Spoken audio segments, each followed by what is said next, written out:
우리의 삶 가운데 참 좋은 일, 기쁜 일만 저는 우리에게 있기를 소망합니다. 하나님이 더 많이 좋은 일, 복된 일 여러분의 삶 가운데 부어주시기를 축복합니다. 저는 우리의 마음이 신앙생활하면서 이 땅을 살아가면서 참 중요한 것 같아요. 우리의 마음을 어떻게 먹느냐 이거에 따라서 우리에게 주어지는 모든 일들이 달라 보이게 됩니다. 세상을 살면서 좋은 일만 있기를 원하고 복된 일만 있기를 원하는데 어떻든가요? 여러분, 나의 계획대로만 가는 것이 인생이 아니다라는 것을 경험하게 됩니다. 예상치 못한 어려움을 만나서 도전을 면할 때도 도전을 면치 못할 때도 있는 것, 그것이 인생입니다. 어떤 이들은 풍랑을 만납니다. 생각지도 못한 풍랑이에요. 엄청 큰 풍랑 앞에 마음이 졸여지고 또 삶의 어떤 의욕을 잃고 방황하게 되는 그런 경우의 삶들도 보게 된다는 것이죠. 어려움을 닥치면 대부분이 자기의 신세를 먼저 한탄을 해요. 내가 잘된 일이 뭐가 있겠어. 그러면서 내 삶이 언제부터 이렇게 되었다라면서 또 누구 때문에 그리고 더 나아가서 하나님까지 원망하는 그런 어리석음 가운데 빠질 때가 있다라는 것이죠. 근데 우리가 신앙의 위인들을 봐도 그렇고요, 세상의 위인들을 봐도 그렇습니다. 어려움이 없어서 승리한 삶이 아니라 도리어 그 어려움 가운데에서, 그 힘든 싸움 가운데에서 그 풍랑들을 이겨내면서 도리어 큰 사람으로 발전하고 위대한 사람으로 세워지게 되었다라는 것이죠. 그래서 여러분, 우리가 힘든 일 만날 때 물론 힘이 듭니다. 어렵습니다. 그러나 중요한 것은요, 우리가 그때 도리어 더욱더 정신을 바짝 차릴 수 있어야 돼요. 왜 그런가 하면 인생의 축복의 갈림길이 이때가 되기 때문이다라는 것이죠. 도리어 풍랑의 때를 우리가 축복의 기회로 삼을 수 있어야 되겠다라는 것입니다. 많은 사람들이 어려움 앞에 일반적으로 나타나는 반응은 원망입니다. 자기 자신을 한탄하고 시대를 한탄하고 사회를 한탄하고, 그러면 어떻게 되는가 하면 우리의 마음이 더 다운되고 더욱더 나락으로 떨어지게 된다라는 것입니다. 믿음의 사람들은 이 풍랑의 때, 시험의 때 우리가 믿음 가지고 이 풍랑을 축복의 기회로 삼을 수 있어야 되겠다라는 것이죠. 저는 이 본문의 말씀을 통해 풍랑 중에 나타내신 주님의 권능이라는 제목으로 함께 은혜를 나누기로 합니다. 첫 번째로 이 본문의 말씀에서 여러분, 이 풍랑의 시기가 연단의 때라고 하는 사실을 우리가 기억해야 합니다. 한번 따라하겠습니다. 풍랑의 때는 연단의 때이다. 풍랑의 때는 연단의 때이다. 재수가 없어서 우연히 닥친 풍랑이라고 생각하면서 여러분, 그렇게 풍랑을, 어려움을 대하지 마시기 바랍니다. 우리 주님께서는 이와 같은 풍랑의 때를 도구로 사용하셔서 우리 믿음을 굳게 세우기를 원하시고요, 우리에게 유익한 것을 주시기를 원하시는 분임을 여러분 믿으시기를 바랍니다. 주님은 도리어 이 어려움의 때에 하나님의 아름다운 보화들을 준비해 주시는 분이에요. 오늘 본문을 보면 제자들이 예수님과 함께 배에 오르셨어요. 예수님께서 이 제자들과 함께 배에 오르셔서 저 건너편으로 건너가자라고 말씀하셔요. 갈릴리 호수가 바다라고 일컬어질 정도로 상당히 큰 호수입니다. 산들이 주변에 있는데 밤에 자꾸 이 돌풍이 일어나는 지역으로 유명합니다. 갑자기 돌풍이 일어나는 거예요. 이 지중해보다도 한 200m 정도 갈릴리 호수가 낮아가지고 협곡들로 둘러싸여 있기 때문에 밤만 되면 산 공기가 먼저 차가워지죠. 그리고 호숫가에 그 더운 공기가 있어가지고 이 산 쪽에 차가운 바람이 깔때기 역할을 해서 협곡을 따라 빠르게 내려오면서 효수면에 있던 이 더운 공기와 충돌합니다. 그러면서 이 돌풍이 자주 일어나는 그런 지역입니다.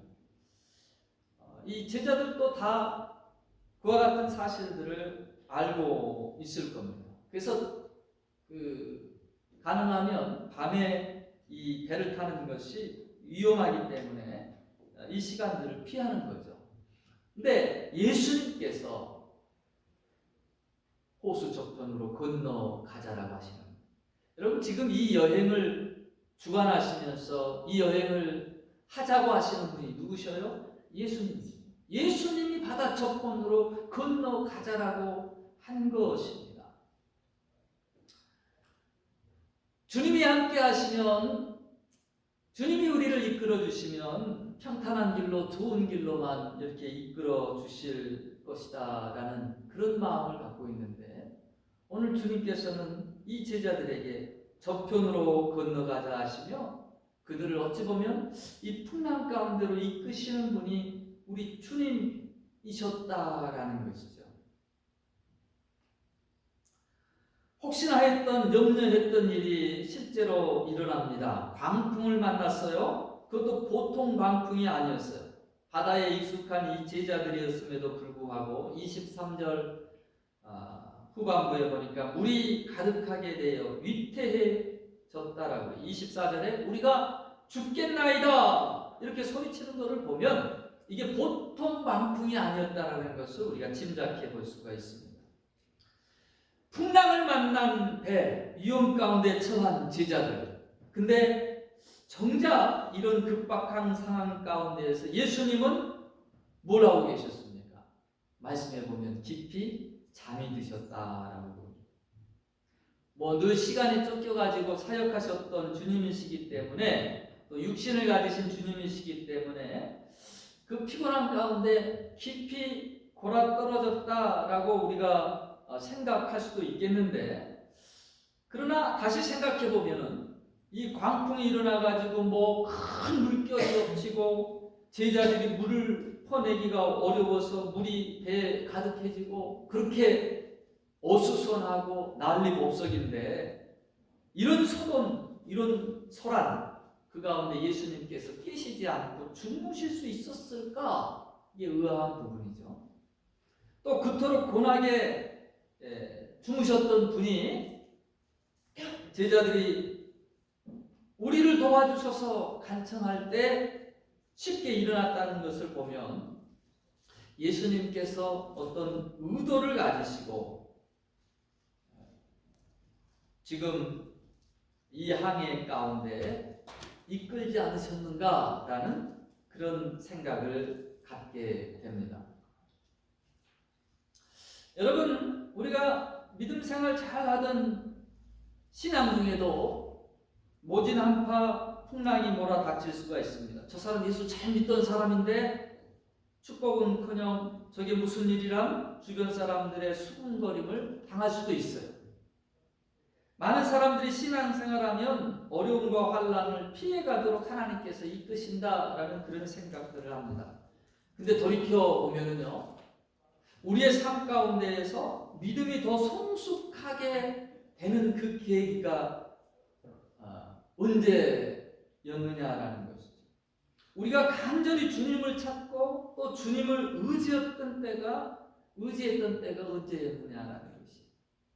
그것은 평탄한 때의 삶보다도요, 도리어 고통과 아픔의 때였습니다. 이 고통이나 아픔이 없으면 우리는 우리 육신의 소욕, 육신의 쾌락과 향락만을 찾아서 떠나가기에 참 쉬운 그런 타락한 본성을 가지고 있어요.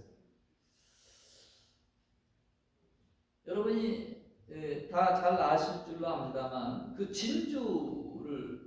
진주가 참 영롱한 빛을 발하는 그 보석인데 어떻게 만들어지는가 하면 조개가 바다 밑바닥을 기어다니다가 실수로 모래알 같은 그 까끌까끌한 모래를 삼켜요. 부드러운 살갗에 이 거친 모래알 다니까 얼마나 아프겠어요. 그 아픔 중에 조개는 소위 생명의 즙을 짜냅니다. 그래서 이걸 자꾸 그 액체로 이렇게 감싸는 거예요. 계속해서 감싸고 감싸는 중에 또 덮고 덮는 중에 그 고통 중에 조금씩 조개 안에 영롱한 빛을 발하는 보석 진주가 만들어진다라는 것입니다. 여러분, 신앙의 삶도 마찬가지예요. 히브리서 기자는 히브리서 12장에 이런 말씀을 합니다. 11절에 무릇 징계가 당시에는 즐거워 보이지 않고 슬퍼 보이나 후에 그로 말미암아 연단한 자에게는 의의 평강한 열매를 맺나니라고 했어요. 여러분, 우리가 이 사실을 아는 것이 참 필요합니다. 중요합니다. 그저 우리에게 풍랑을 허락하시 아닌 거라는 거예요. 우리를 쓰러뜨리고자 하는 것이 아니다라는 거예요.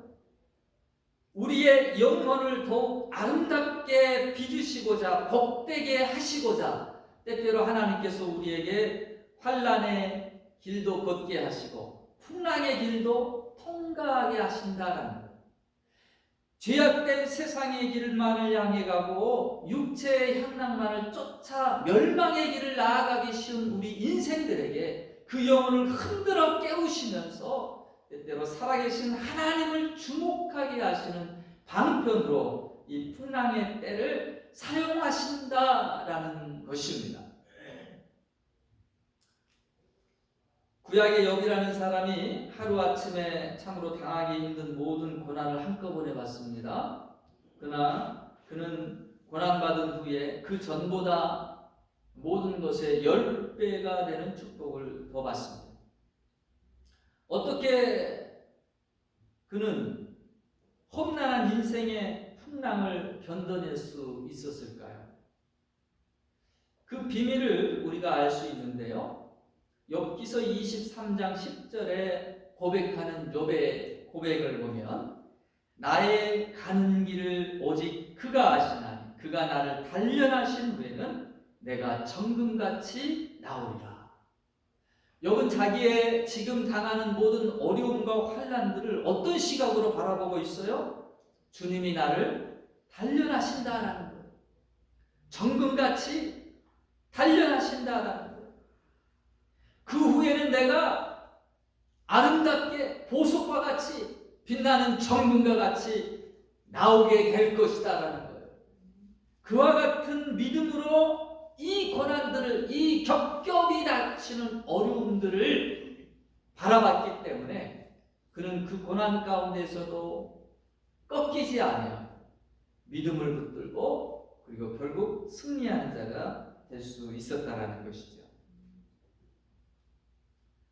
그러므로 우리는 풍랑을 대하는 마음의 자세, 주님이 나를 더 이 기회를 통해 성장시키시기를 원하시는구나, 더 아름답게 빚어가기를 원하시는구나, 그와 같은 시기임을 알고 우리의 마음을 낮출 수 있어야 되고 우리가 더욱더 우리의 신앙의 자세를 새롭게 할 수 있는 그와 같은 지혜가 필요한 것입니다. 두 번째로 이 풍랑의 시기는 여러분 주님의 능력을 만나는 때인 줄로 믿습니다. 따라하겠습니다. 풍랑의 때가 주님의 능력을 만날 때이다. 주님의 능력을 만날 때이다. 제자들이 힘을 다해서 이 풍랑의 때를 몰면해 보고자 예를 씁니다. 물이 배까지 이렇게 가득하게 되고 가만히 앉아 있을 수가 없지요. 팔을 걷어붙이고 자신들의 힘과 지식을 다 동원해서 이 풍랑과 맞섭니다. 어부였던 잔뼈가 굵었던 그들이 풍랑에 어떻게 대처하는지를 알았기 때문에 자기들의 노력들로 열심히 이 풍랑과 맞섰어요. 그러나 23절 후반부의 그 결과가 어떻게 됐습니까? 위태한지라 더 위험해지는 상황 가운데 처해지게 됐다라는 것. 그때에서야, 이 위태한 지경에서야 제자들은 자신들과 함께한 주님을 기억합니다. 그리고 그때에서야 그 앞에 나아가 깨우면서 간청합니다. 주여, 주여, 우리가 죽겠나이다. 마태복음 8장 25절에 보면 주여 구원하소서, 우리가 죽겠나이다. 주님을 흔들어 깨우는 거예요. 여러분, 풍랑 중에, 어려움 중에 우리가 기억해야 할 것이 있습니다. 꼭 잊지 말아야 될 것이 있습니다. 그것은 바로 주님이 이 풍랑 중에도 나와 함께 하시고 계시다는 것입니다. 주님께서 우리와 함께 하시지 않기 때문에 풍랑이 온 것이 아니에요. 많은 이들이 그와 같이 착각하고 그와 같이 생각합니다. 잊지 마세요. 주님은 풍랑 중에도 우리와 함께 계신 분이십니다. 우리는 그 주님 앞에 나아가야 되고 그 주님을 깨울 수 있어야 돼요. 주무시는 주님을 깨울 수 있어요. 주님을 깨운다라는 것은 무엇을 의미하는 거겠습니까? 오늘 말씀해 보니까 주여, 우리의 죽게 된 것을 돌아봐 주옵소서. 주님의 도움을 구하는 것입니다. 우리 힘으로, 내 능력으로 불가능하오니 주여 나를 도와소서 기도하는 것입니다. 놀라운 것은 이와 같은 제자들이 주님 앞에 구하며 주님을 깨울 때 주님께서 어떻게 하셨어요? 기다리셨다는 것이 일어납니다. 그동안에 주무시는 척하지 않았을까 싶어요. 제자들이 주님 우리를 도와주셔서 주를 찾고 주를 구할 때 주님은 일어나셔서 바람과 물결을 꾸짖으십니다. 마가복음 4장 39절 보니까 예수께서 깨어 바람을 꾸짖으시며 바다들이 이르시되 잠잠하고 고요하라. 꼭 인격체에게 말하는 것처럼 그 바다를 꾸짖으십니다. 그러면서 잠잠하라, 고요하라.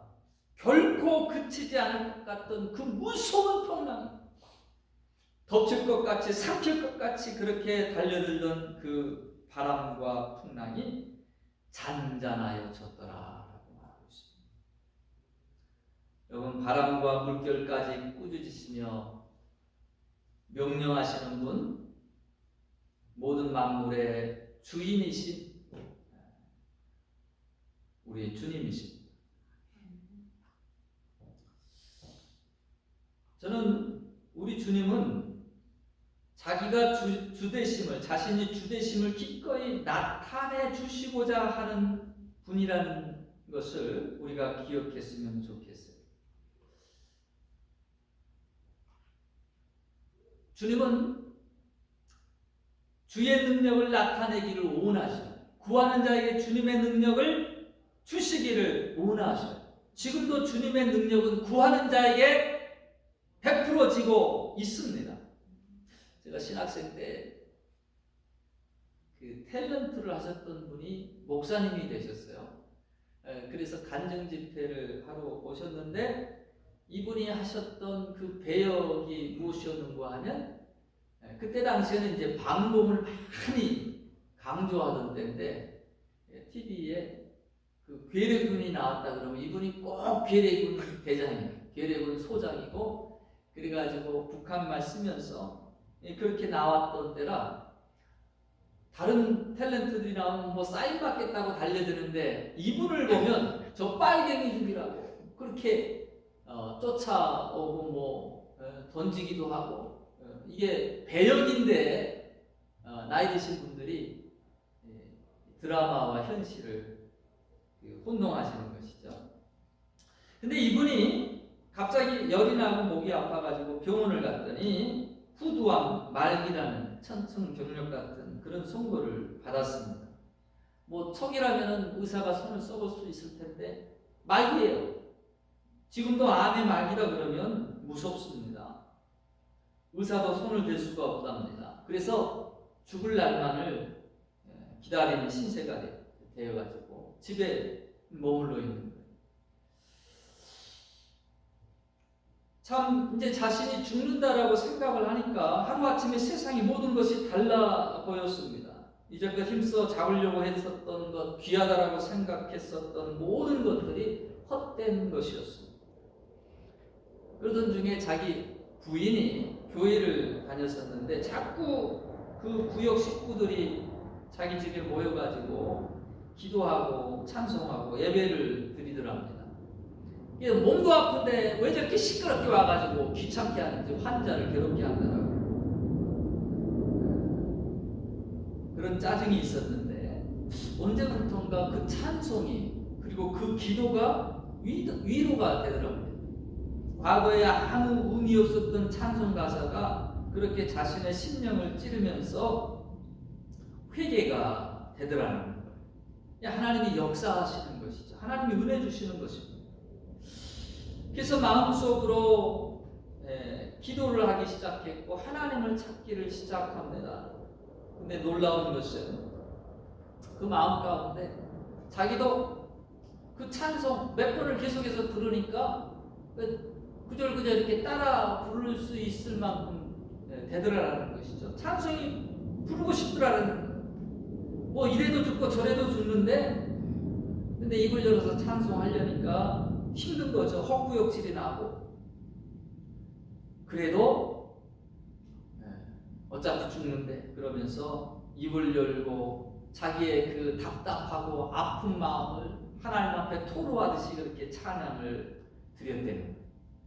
그렇게 찬송을 하는 중에 놀랍게도 무언가를 토해냈는데 이게 뭔가 하고, 근데 그걸 가지고 나중에 병원 가서 다시 지혈을 했는데 이상하다는 거예요. 암이 없어졌다는 거예요.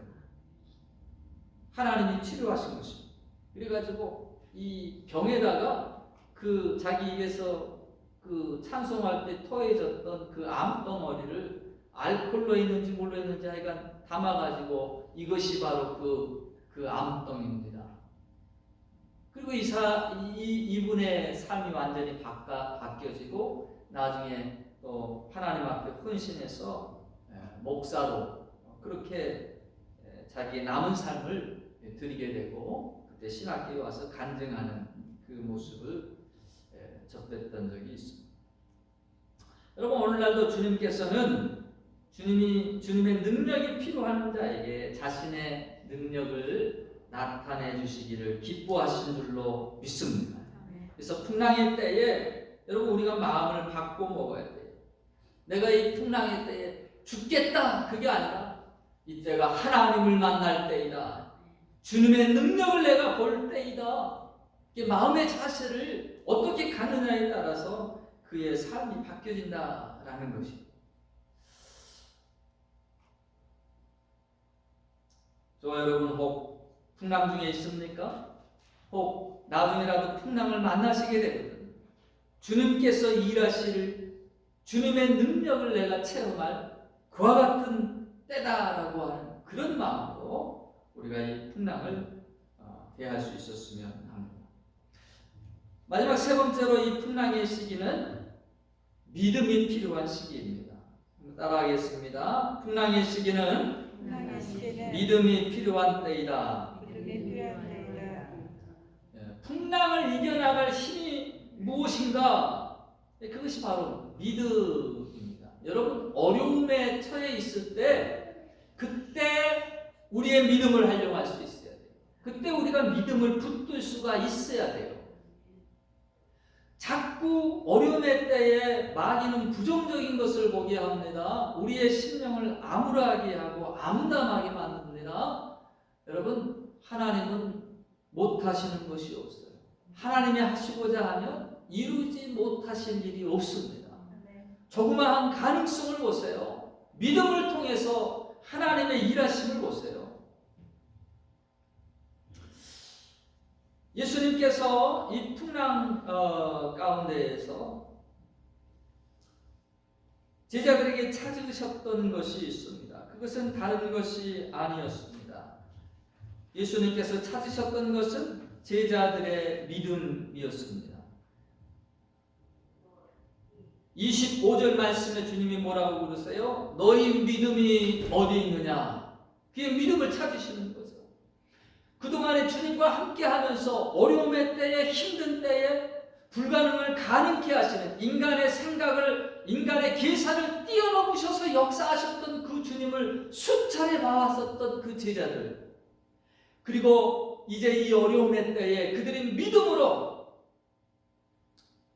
우리만 있으면 우리로서는 이 풍랑을 이겨낼 수 없지만 그러나 이제껏 능력을 행하신 그 주님이 우리와 함께 하시니 그 주님이시라면 능히 우리를 이 풍랑에서 건져내실 수 있으리라.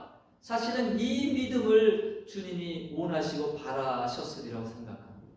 근데 제자들은 여전히 주님이 행하시는 기적은 주님의 것이고 그 주님의 기적과 그 주님의 능력이 이 제자들의 능력과 기적으로 그렇게 소유하지를 못하고 있는 것이죠. 마태복음 8장 26절에 동일한 사건을 기록하는 것을 보면 어찌하여 무서워하느냐 믿음이 적은 자들아. 제자들과 함께 하면서 예수님이 몇 번 답답한 그 마음을 이렇게 책망하셨던 적들이 있습니다. 믿음이 적은 자들.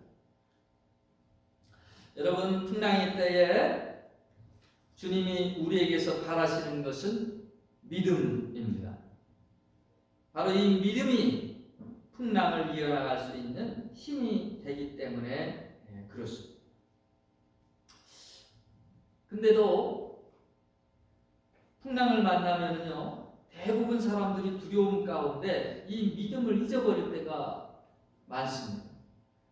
무엇이 중요한지 판단이 서지 않고, 그래서 어떤 분들은 풍랑 중에 배를 좀 가볍게 해야 되겠다라고, 무거운 짐을 좀 덜어 버려야 되겠다라고, 뭐 좀 버릴 게 없나 하고 가만히 보니까 주님이 주무시고 계셔요.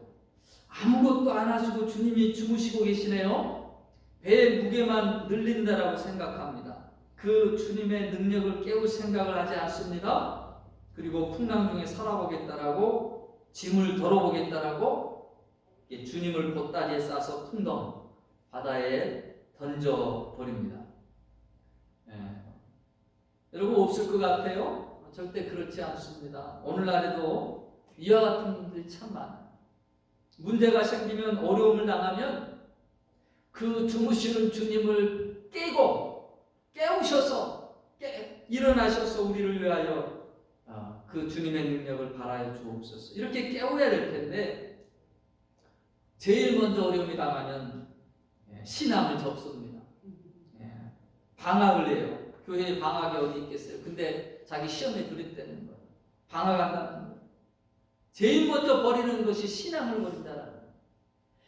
아까도 말씀드렸던 것처럼 주님이 때때로 풍랑 가운데 가자라고 우리를 이끄실 때가 있다는 거예요. 그때는 우리를 깨우시기를 원하시는 때이고, 우리에게 주님의 능력을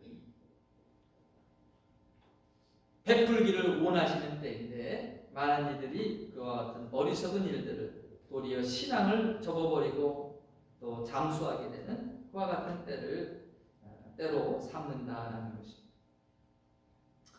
여러분, 우리가 풍랑 중에 가장 필요하신 분, 그분이 주님인 줄로 믿습니다. 주님이 우리의 가장 필요한 도움자이시고, 그때 주님이 우리의 소망이 되십니다. 시편 기자가 외칩니다. 시편 146편 3절, 방백을 의지하지 말며 도울 힘이 없는 인생도 의지하지 말지니, 5절에 보니 야곱의 하나님을 자기 도움을 삼으며 여호와 자기 하나님에게 그 소망을 두는 자는 복이 있도다. 할렐루야. 주님이 우리의 소망이 되어 주셔야 돼요. 주님이 우리의 도움이 되어 주셔야 돼요. 제자들은 이 능력의 주님을 다시 한번 그곳에서 만나게 됩니다. 그리고 주를 경외 가운데 쳐다보면서 25절에 그들이 서로 말하는데, 저가 뉘기에 바람과 물을 명함에 순종하는고. 말씀을 맺겠습니다.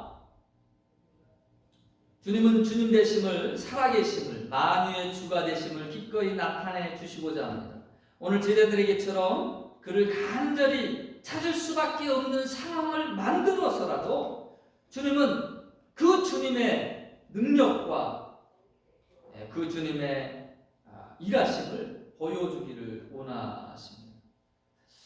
왜 그렇습니까? 바로 능력의 주님을 붙드는 것이 우리 생이, 우리 영혼이 사는 길이기 때문에 그렇습니다. 여러분 혹 풍랑을 만나셨어요? 어려움을 만났습니까? 주님은 이 풍랑 중에도 우리를 정금같이 새롭게 하시기를 원하시는 분이십니다.